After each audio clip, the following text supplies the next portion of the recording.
Amy never thought fixing power cables on a cargo ship would lead to meeting an alien princess, but life in space was strange that way. The Liberty was an old ship that carried supplies between human colonies. Nothing special about it.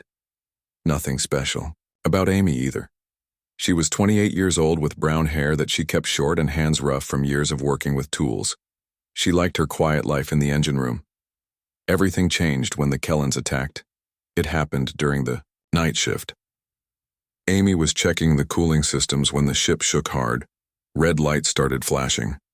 The captain's voice came over the speakers, but it cut off mid-sentence. Amy ran toward the bridge. She rounded a corner and stopped dead.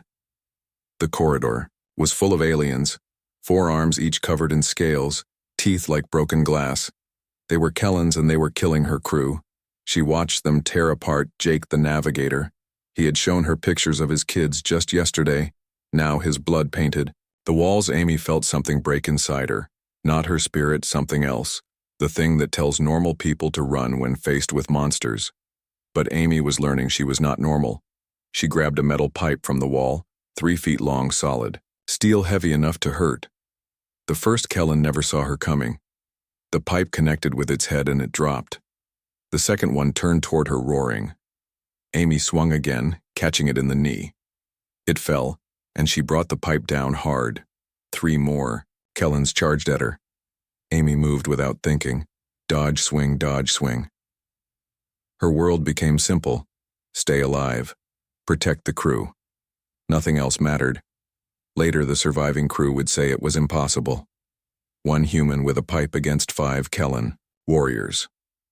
But Amy did not know it was impossible, so she did it anyway. When security forces arrived, they found Amy standing among unconscious Kellans, breathing hard, covered in green blood. Not her own. The pirates had fled, their leader screaming about. The crazy human who would not die word spread fast through the communication networks. A single human female had defeated a Kellan raiding party. Every species in the sector heard the story within days. On the planet Zoria Princess, Kira stood in her garden when her advisor brought the news. The princess was beautiful by any standard. 7 feet tall with skin the color of Earth's sky. 6 eyes arranged in perfect symmetry. Hair that moved like it was underwater. Tell me everything, Kira commanded.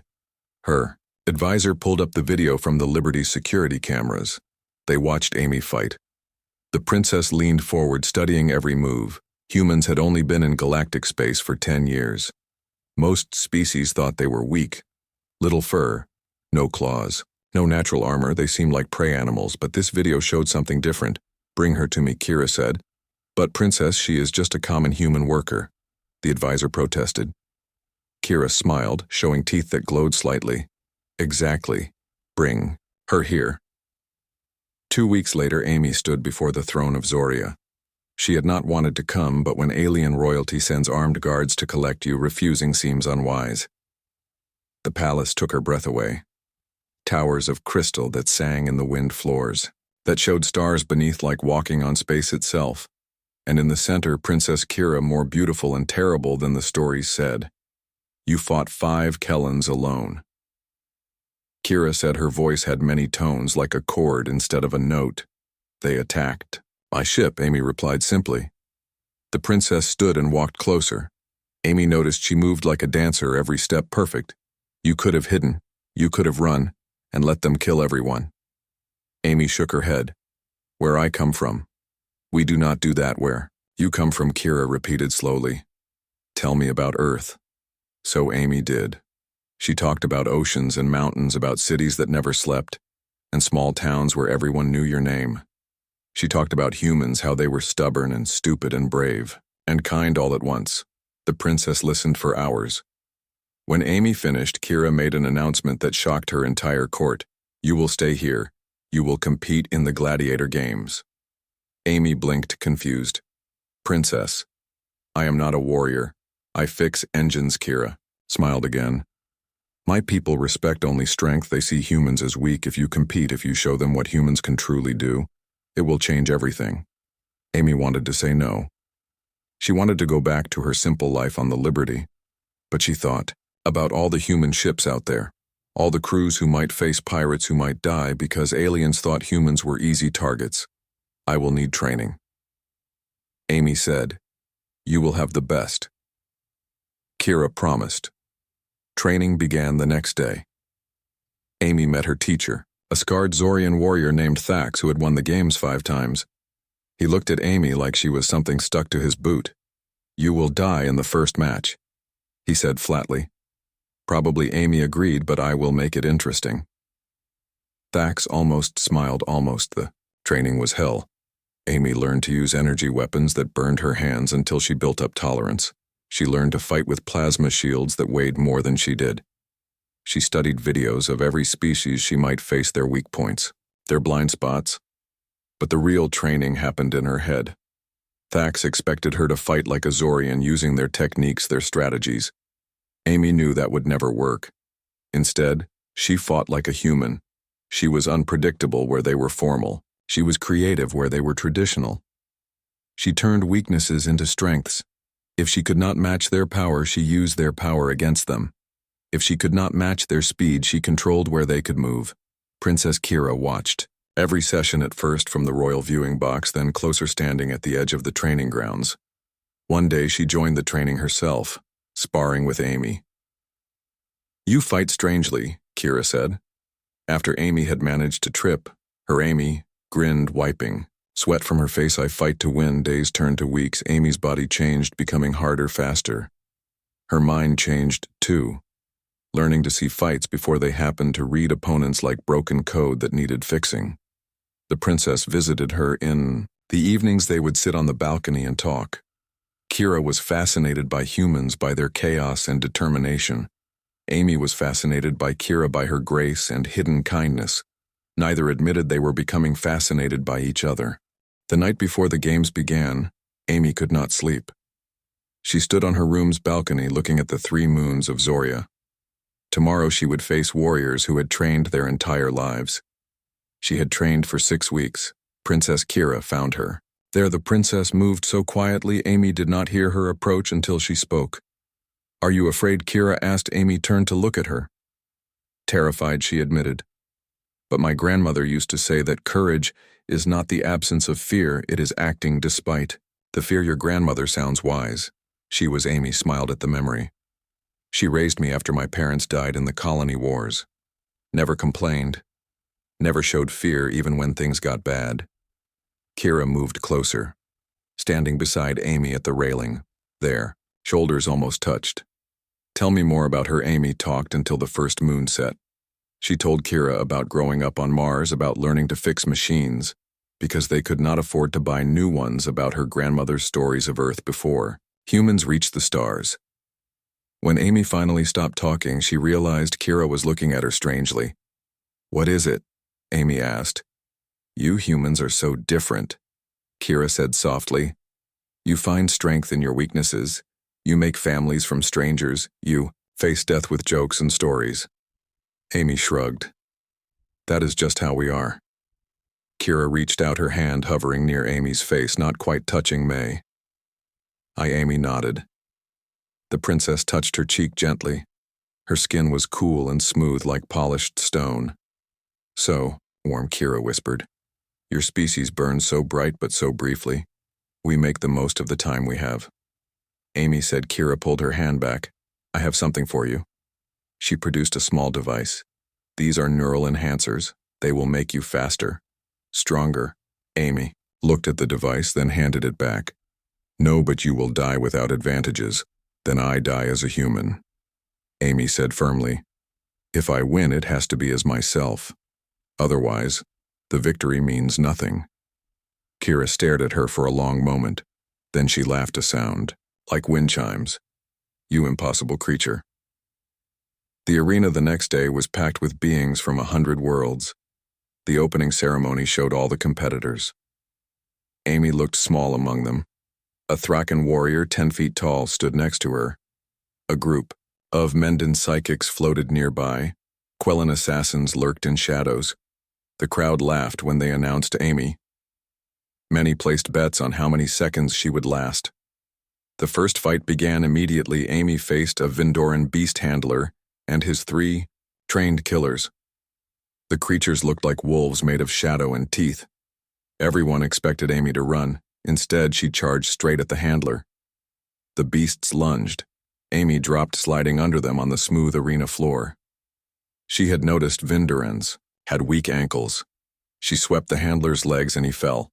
His mental link with the beast broke and they turned confused. Amy grabbed the handler's control staff and took command of the beasts herself. The crowd went silent, then exploded in shock. A human had just won her first match in less than a minute. Princess Kira watched from her royal box, trying not to smile too obviously. The second match came an hour later. A Thraken warrior with armor thick as a spacecraft hull. Amy studied him as they circled each other. He was strong but slow. His armor was heavy. Amy picked up sand from the arena floor and threw it at his eyes. He roared and charged blind. She stepped aside and he crashed into the arena wall hard enough to crack it. While he was stunned, Amy climbed onto his back and found the one spot Thax had shown her, where Thraken armor had a gap for flexibility. She pressed her emergency beacon there, a tiny device all competitors carried. The electrical discharge was not meant as a weapon, but it was enough. The Thraken collapsed, 2 wins. The crowd was not laughing anymore. Days passed in a blur of fights.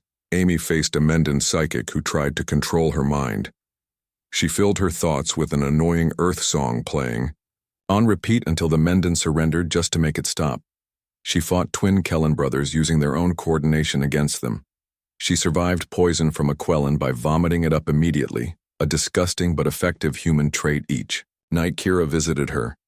They would talk about the day, about the fights, about anything except what was growing between them. After Amy's 10th victory, Kira could not stay quiet anymore. "You are going to face Gorath in the finals," Kira said. "He has never lost. He has killed every opponent." Amy was cleaning a cut on her arm. "Good, I would hate to end his winning streak gently. This is not a joke." Kira grabbed Amy's shoulders. "He will kill you." Amy looked up at the princess. "Maybe, but I have to try."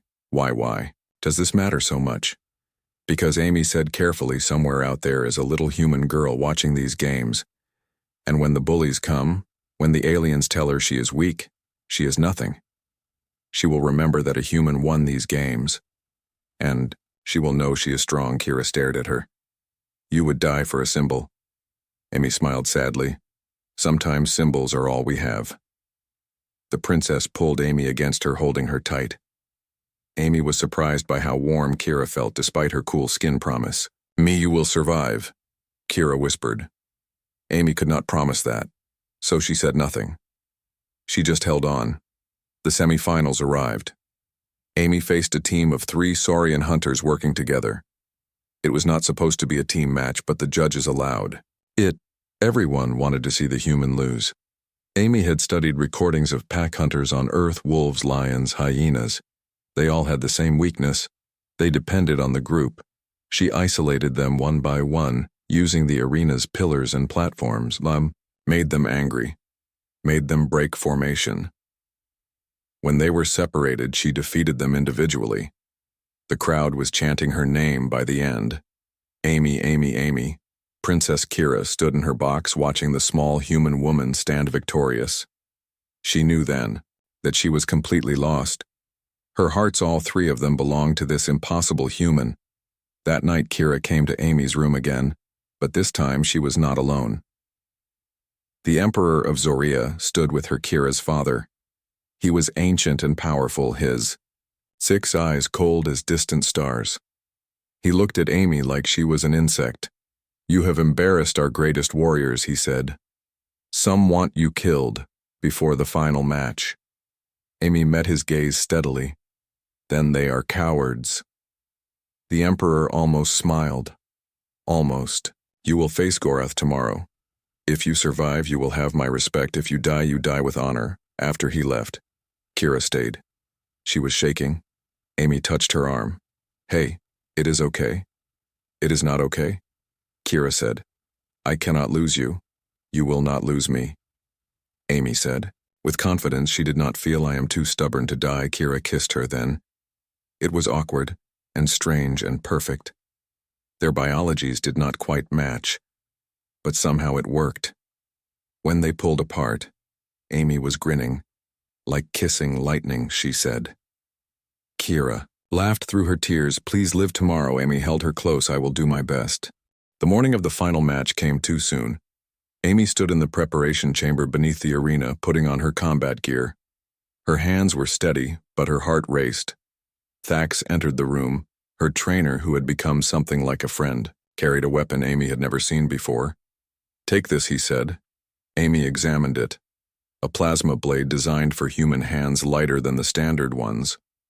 "Where did you get this?" "I made it," Thax said gruffly. "You earned it. You fight like no one I have ever trained. You fight with your whole spirit." Amy felt tears threaten but pushed them down. "Thank you. Do not thank me yet." Thax said, "Gorath has killed 43 opponents in this arena. He enjoys it. He will make your death slow." "Then I better not die," Amy said with a smile that did not reach her eyes. The walk to the arena felt endless. Amy could hear the crowd above 50,000 beings all here to watch her probably die.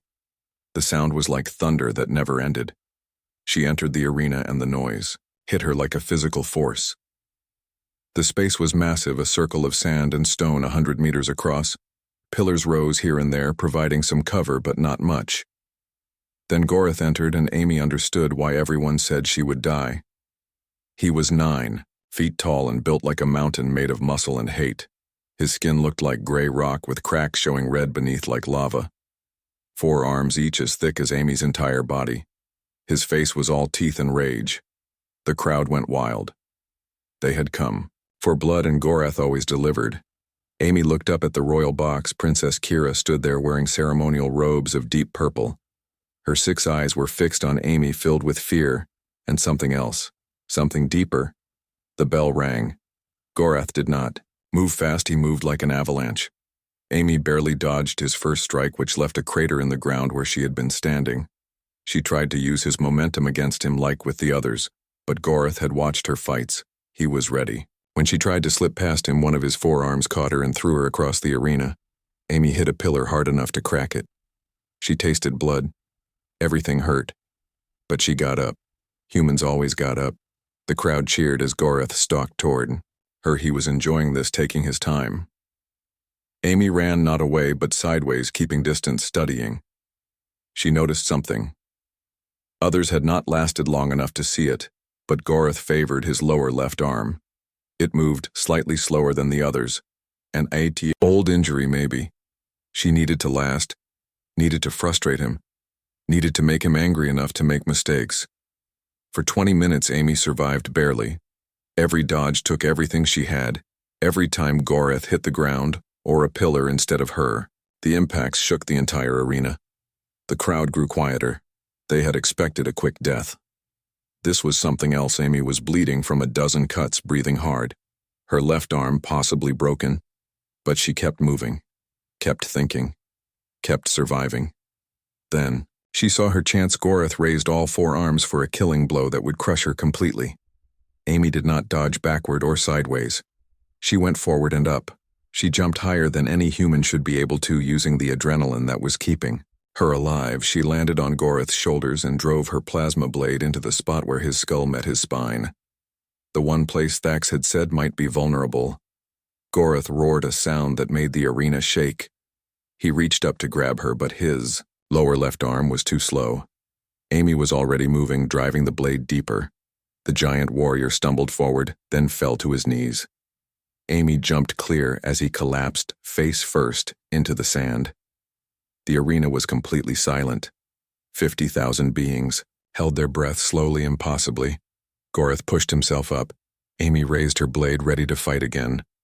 But he held up one massive hand. "I yield," he said, his voice like grinding stone. "You have one human." The silence continued. No one could believe it. Gorath, the undefeated, had yielded to a human. Amy dropped her blade and did something no winner had ever done. She helped Gorath stand, or at least helped him to his knees.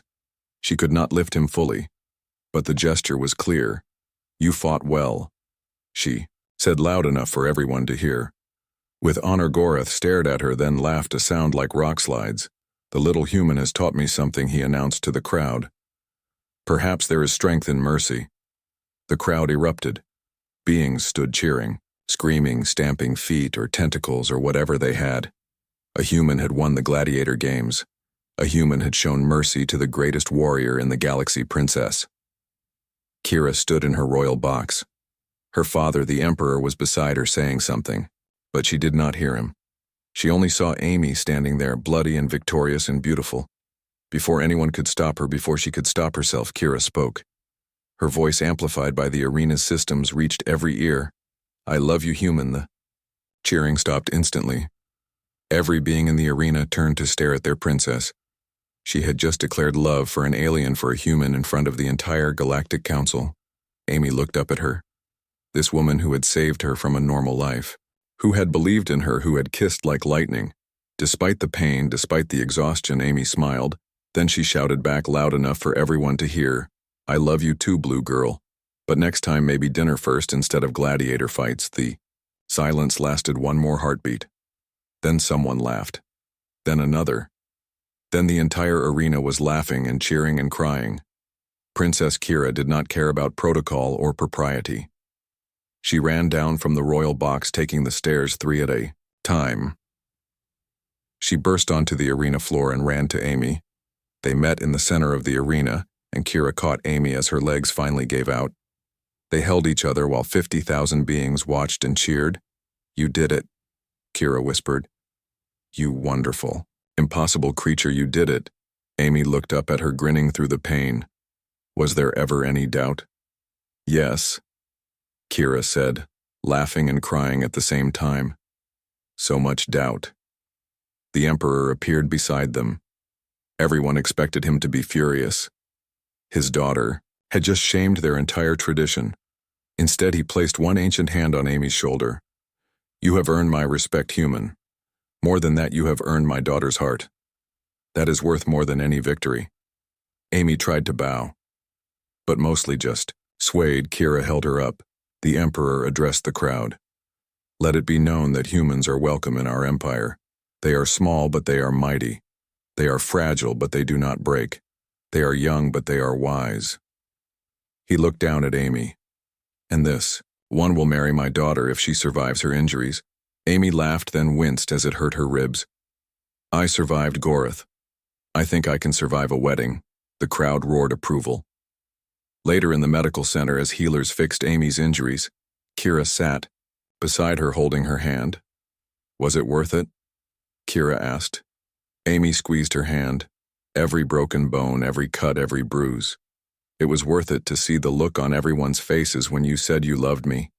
Kira kissed her gently. "I do love you, my brave human, and I love you, my beautiful princess, but seriously, next time just ask me to dinner." They laughed together while outside the arena beings from 100 worlds spread the story. The story of the human who won the games. The story of the princess who chose love over tradition. The story of how 2 different species proved that in a galaxy full of strangers, connection was possible. The galaxy would remember this day forever. The day humanity truly earned their place among the stars. Not through force, but through courage, not through power, but through heart. The news spread across the galaxy faster than light itself. A human would marry the princess of the Zorian Empire. Some species called it impossible. Others called it an insult. A few called it hope. Amy woke in the medical center 3 days after the fight. Her body ached, but the healers had done their work well. She could move everything and nothing was permanently damaged. Princess Kira was asleep in a chair beside the bed. Her hand still held Amy's. Amy watched her sleep and thought about how strange life was. 6 months ago, she was fixing pipes on a cargo ship. Now she was engaged to an alien princess who had 6 eyes and blue skin and moved like water. Kira's eyes opened one pair at a time until all 6 were looking at Amy. "Good morning, beautiful," Amy said. Kira smiled. "You are awake, thank the stars." "I was worried." Amy sat up slowly. "How long was I out?" 3 days. The healers said, "You should have died. Your injuries were severe." But they also said, "Humans are impossible to predict. That sounds about right. Amy stretched carefully. Everything hurt, but it was healing. Hurt, not dying. Hurt. Kira's expression grew serious. We need to talk. Those words never meant anything good in any language, Amy noticed. My father has given his blessing. But many others have not. Kira explained the noble houses are furious. They say a human cannot be royal. That our children, if we can even have them, will be abominations. Amy took Kira's hand, so we have some problems to solve. That is okay. Humans are good at solving problems. This is serious, Amy. There have been threats. Some want you dead. Others want me removed from succession. Amy thought about this. Then we better give them something else to think about. Like what? Like showing them that different species, working together makes everyone stronger. Amy stood up, testing her balance. We won the games. That was step 1. Now we need step 2, which is what? Amy grinned. Teaching the galaxy what humans really bring to the table. The next weeks were complicated. Amy met with ambassadors from 20 different species. Many came expecting to find a violent warrior who had somehow tricked the princess. Instead, they found Amy fixing the palace's environmental systems while discussing trade agreements. She repaired, amended an ambassador's translator while negotiating mining rights. She solved a water recycling problem that had plagued the Zorian capital for decades, while organizing cultural exchanges. The human is clever. One ambassador admitted to the emperor, she is more than clever. The emperor replied. She sees solutions where others see only problems. The wedding planning was its own challenge. Zorian ceremonies involved ritual combat. Amy suggested adding human traditions like exchanging rings and cutting cake. The mix was strange, but somehow it worked. The biggest problem was biological humans and Zorians were very different. Could they even touch safely for long periods? Would human food poison Kira? Would Zorian atmosphere hurt Amy over time? Amy worked with scientists from both species. They developed filters and treatments and adaptations. Love would find a way, but science would help. 1 month before the wedding, assassins came for Amy. She was in her workshop because the palace had given her a workshop when they realized she could not stop fixing things. The attackers were professional, quiet, deadly. They did not expect Amy to have built security systems from spare parts. They did not expect her to have weapons hidden everywhere. They definitely did not expect her to fight like she had in the arena. When palace guards arrived, they found Amy standing over 3 unconscious assassins. She was bleeding from a knife wound, but she was smiling.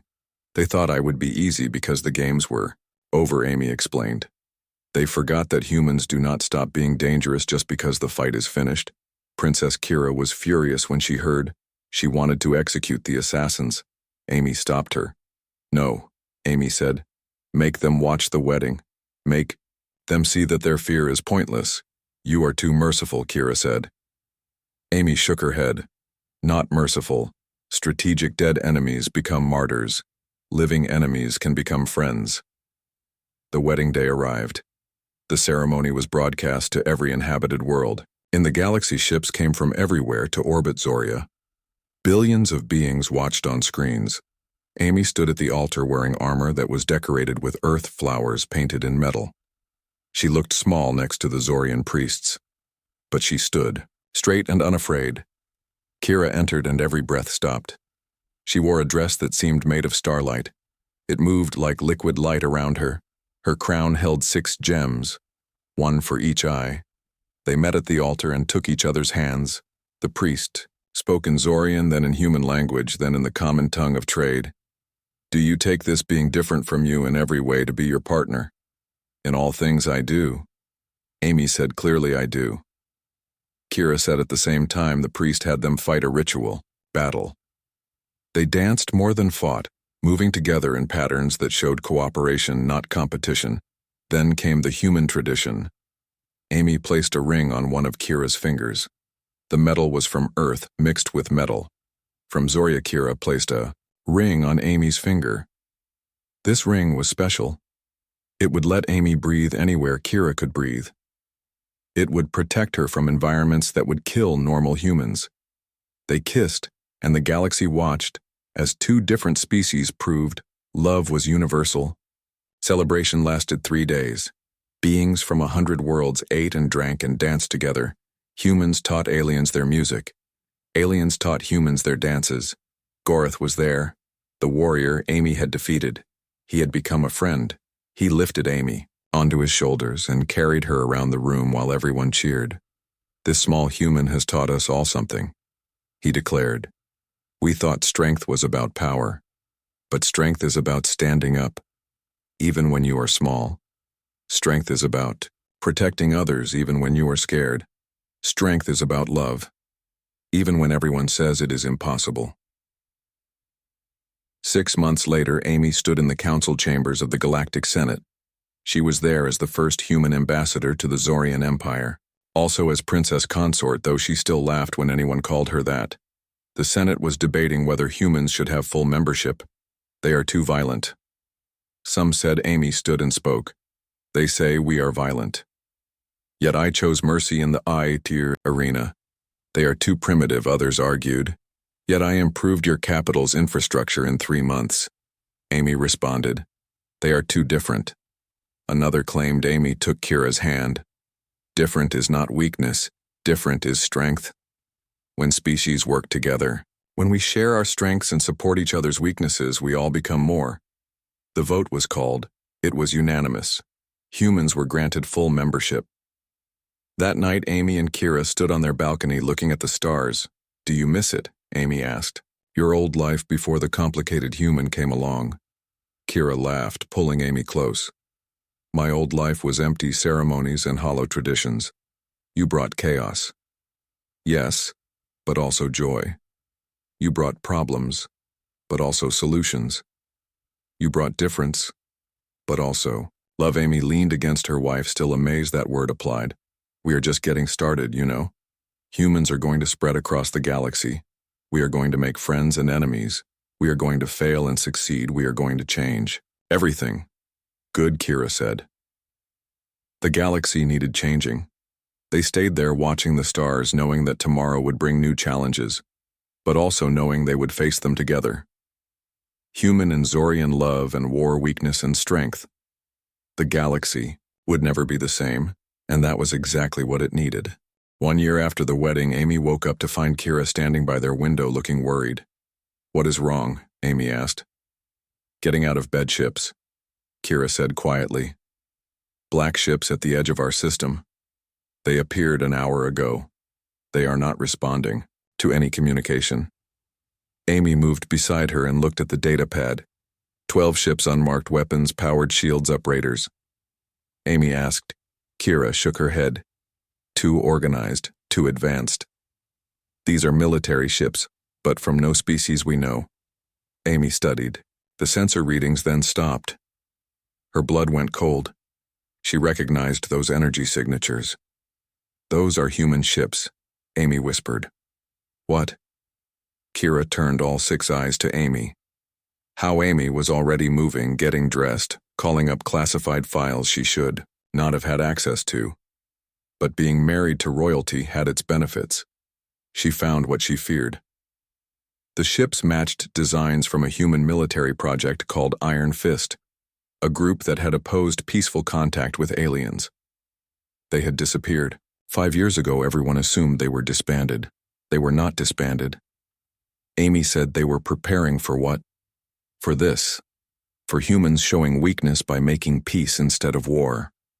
Amy turned to Kira. They think I betrayed humanity by marrying you. They think Earth should conquer, not cooperate. The palace alarm started screaming. The black ships were moving fast, heading straight for Zoria. Amy ran to the command center, Kira beside her. The Emperor was already there with his generals. They are demanding you, Kira, the Emperor said to Amy. They say you must return to face human justice for crimes against your species. Amy felt sick. She knew who was leading those ships. Admiral Marcus Stone, a war hero who had never accepted that the fighting was over. He believed humans should rule the galaxy, not join it. I need to talk to them, Amy said. Absolutely not. Kira grabbed her arm. They will kill you, maybe, Amy said. But if I do not try, they will attack Zoria to get to me. The Emperor studied Amy. You would sacrifice yourself for us. Amy met his eyes steadily. I would sacrifice myself for peace and for my wife. Before anyone could stop her, Amy activated the communication system. Admiral Stone, she said. This is Amy Chen. The screen lit up showing a man, with gray hair and eyes like winter. He looked older, harder than Amy remembered. Traitor, Stone said simply. You married the enemy. You weakened humanity. I strengthened humanity. Amy replied. We have trade now. Technology exchanges. Friends. Stone laughed. Without humor. You gave them our secrets, our weaknesses. Now they know how to destroy us. They know how to work with us. Amy corrected. There is a difference. Stone leaned forward. You will come with us willingly, or we will take you by force. You're alien. Friends cannot stop human weapons. Amy thought fast. Stone was right in one way. Humans had not shared their military technology, but she knew what human ships could do. The Zorian fleet was powerful, but not against human creativity in warfare. I will, come, Amy said. No, Kira shouted, but Amy held up her hand, on one condition. Amy continued. The princess comes with me. Stone's eyes narrowed. Why would I allow that? Because she is my wife. Where I go, she goes. That is what marriage means. Admiral, even you should understand that. There was silence. Stone was military. He had his own code of honor. 1 hour. Stone said, You and the alien princess. 1 hour or we open fire. The connection ended. Amy, you cannot do this. Kira said. Tears in all 6 eyes. Amy took her. Hands, we do this together. Remember, together. We are stronger. The Emperor stepped forward. If you go, they will kill you both. Maybe Amy said. But if we stay, they will destroy Zoria to get to us. At least this way we have a chance. What chance? Kira demanded. Amy smiled. Humans are not the only ones who can be unpredictable. 1 hour later, Amy and Kira stood in the docking bay. Amy wore her engineering coveralls. Kira wore battle armor. They held hands as the human shuttle approached, before boarding. Amy activated a small device on her belt. What was that? Kira asked. Insurance. Amy said, Humans plan for everything, especially for other humans. They entered the shuttle and found themselves surrounded by human soldiers. None of them would meet Amy's eyes. They knew who she was. What she had done in the arena. The flight to Stone's flagship was silent. Amy could feel Kira's fear through their joined hands. She squeezed gently, trying to give comfort. She did not feel. The flagship was massive and dark. Built for war, nothing else. They were brought to the bridge where Stone waited. He looked at Kira with disgust. An abomination, he said. A mixing of species that should never happen. Love is not abomination. Amy said. Love is evolution. Stone walked closer. You were a hero, Amy. You defeated the aliens in their own game. You could have led humanity to greatness. Instead, you became their pet. Amy stood straighter. I became their equal. That is what you cannot stand. That they see us as equals, not as conquerors. Stone pulled out a weapon. This ends now. Your death will show the galaxy that humanity will not be weakened by sentiment. Wait, Amy said. You made one mistake. Admiral Stone paused. What mistake? You assumed I came here to surrender. Amy smiled. I came here to give you a choice. Soldiers raised their weapons, but Amy continued calmly. Right now, every major news feed in the galaxy is watching us. I activated a broadcast beacon before we left. Everything happening here is being seen by billions. Stone's face went red. You dare? Amy kept talking. Humans on 100 worlds are watching. You can kill us and they will see you as a murderer. Or you can join us and they will see you as a leader who chose peace. This is not about peace. Stone shouted. This is about survival. No, Amy said. This is about fear. You are afraid that if we are not the strongest, we are nothing. But that is not true. We do not need to be the strongest. We need to be ourselves. Kira stepped forward. Admiral Stone, I have studied your history. You were a protector. You saved human colonies from pirates. You fought to keep people safe. So what? The Admiral asked.